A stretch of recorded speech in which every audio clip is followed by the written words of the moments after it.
thank you for the space here, your space. My first question is that you've worked a lot in Syria. So, was there a pull that took you there? There was a trigger for you going there? I think in 2012, when the war started or had been going for about a year, I went with the idea of documenting some of the scenes that we imagined as an exodus of people, and with a view to getting those drawings in newspapers. That's been my reason for doing this work, to draw and try and record those moments. Yeah.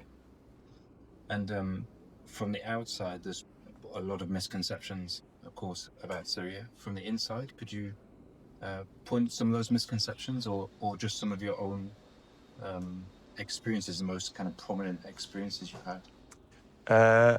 After 2012, 2013, I had felt brief with brief encounters with some of the Syrian people. I guess I felt a sort of an affinity with some of them, and I started a little charity with some friends, and we raised a lot of money over the next decade, never really being allowed to go back to the country because we were providing aid into areas that the government didn't like. And yeah, it's a difficult place, isn't it? It's far away. It feels far away. It's full of people who are mostly a different religion to those on our little island. So we found it difficult to raise money. Much easier to raise money, for example, for Ukraine. And what are the misconceptions? I think politically, it's often thought that people from Syria are coming, on small boats to the UK and never leaving, and taking advantage, and that's always disheartening and not true. And so the recent news in Syria has been very interesting and exciting, jubilant at the beginning. Lots of Syrians returning home, lots with great hope. But there's still many, many hurdles to get over, socially, economically, militarily, from a security point of view. And so there's this kind of pull in Syria at the moment, where I've just been for 3 months, partly between one community, the majority Sunni, who are hopeful of what can happen under the new government, and then the minority Druze and Christian and Alawite, who don't know where their place will be in the country and if they have a place anymore. Right. And so there's this tension which is playing out, as we've seen in the news, in very sad and violent ways. Because it was always complex, and so it will never stop being complex. I mean, even if it's complicated, but it's more complicated by the fact that there's no money, that the Assad regime took everything from that country and divided the country along ethnic lines in order to control the place. So it's made more complicated by those factors of just trying to run a country. Right. And we have some pictures, some of your drawings. So maybe talk us through a couple. I can talk you through a couple, yeah. I might not start with that one, actually. So most of my work is, I can show you them properly in a minute on the camera, but most of my work is done from life, on location, and I use making someone's portrait as an opportunity to talk to them. So you're lucky I'm not trying to draw you at the minute. And over an hour or so, I guess this is a chance to sit, in this case, with a man called Salahuddin. He'd been in prison for deserting the Assad army, the Syrian army, which was a very common thing to do. Lots of young lads taken to the army, and they would run away and come back later, and he served prison time for that. And as I drew him, I realised that all of the sort of scars and this gaunt look and the broken teeth were part of the story that he was telling me, and his mum was sitting beside him. And he'd wanted to be a professional footballer, but his injuries in prison had meant that was no longer possible. He was beaten in prison? He was beaten, and the whole process of going into a place like Sydney, which everyone saw on the news, is humiliating and disgusting, and you're treated like kind of animal and made to sit underground for weeks on end in feces, and there's never enough food. It's used as a kind of form of control. So you come out as a different human, basically, so the entire Syrian society is trying to recover from this at least decade of war, to probably 3 or 4 decades of trauma. And every man who you meet in Syria, almost without exception, will have had experience of being in prison. And most families, if not all, will have experience of having lost somebody or have someone disappeared or waiting for them to return.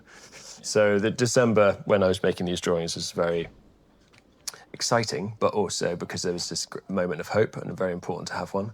But also it was a time when these stories were reminders of all the things that had gone wrong, and there was a lot of mourning for different people who they realised weren't coming out of prison, and had in fact died.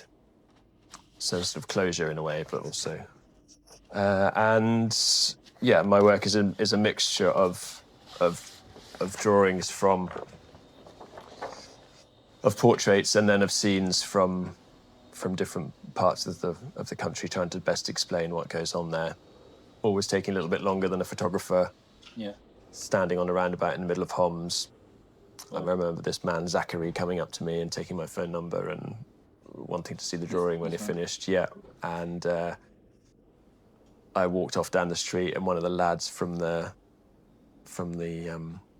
one of these stalls kind of chased me all the way down the road just so that he could have a look at what I'd been doing, because for him it was quite funny. I'd been drawing his friends, and I was obviously just a stranger had come and was interested. And then I collect little bits of ephemera, rubbish and stuff from the market, and include them as bits of colour. Yeah. Because you must be quite a curiosity. I mean, not many people turn up into war zones and draw. Yeah. I think so. In a way, they're curious. In a way, they don't take you very seriously because you're making drawings, and it seems funny that you're there. Right. And in a way, it's complimentary, isn't it, when somebody asks you to tell you their story and they give you the time. Most people feel pretty ordinary, and so if somebody asks them to tell their story, I think it's a chance. And in Syria, I think it was a moment when the world, they finally got to tell the stories of what had been happening to them without being worried about the repercussions. Because it's quite, you do it in ink, which is very difficult. I mean, I'm not an artist, but I guess you can't make mistakes.